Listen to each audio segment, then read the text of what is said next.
Continuing our coverage of the election of the 267th Pontiff, Pope Leo XIV. Really a historic moment for the Catholic Church and the United States. Our Simone D'Alba is live at the National Basilica in Northeast D.C. tonight. And Simone, you've heard from so many people showing up there to celebrate. What are they telling you?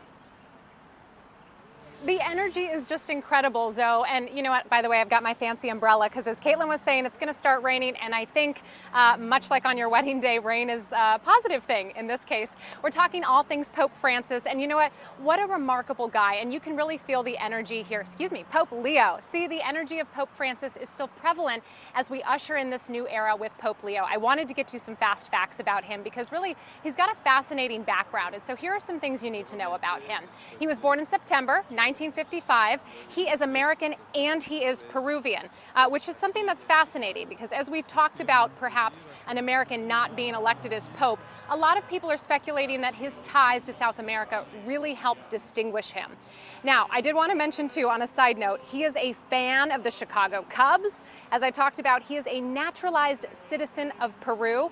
And he was made cardinal by Pope Francis in 2023. Now, he has some pretty extensive background here. So he was the Archbishop down in Peru, and he was the head of the Augustinian order, religious order. It was made famous by Francis, of course. He's got a doctorate in canon law. A couple other things that, as I've been doing some insider research, I bet you'd never guess his nickname. His nickname is Bob, and his middle name is Francis. And so when we first saw him come out after he had been newly elected, Pope Leo newly elected, he came out in front of this raucous crowd. Everyone was cheering in Rome. It was just thunderous to see all the applause. But he said, "Peace be with you" to the crowd, and he paid tribute to the late Pope Francis. So even more poignant that he himself shares that middle name. So as we are beginning to learn more about our new Pope, the whole world, Zoe, is kind of pausing, trying to absorb, who this guy is. He's a native of Chicago. He is the first American elected to be pontiff.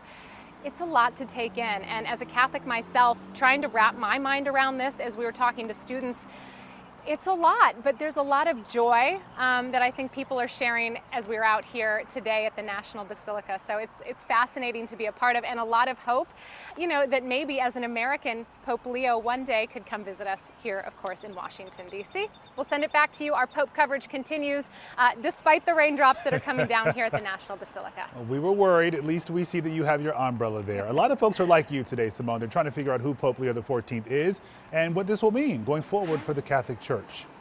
All right, we'll see you back here in just a few minutes. Thank you, my friend.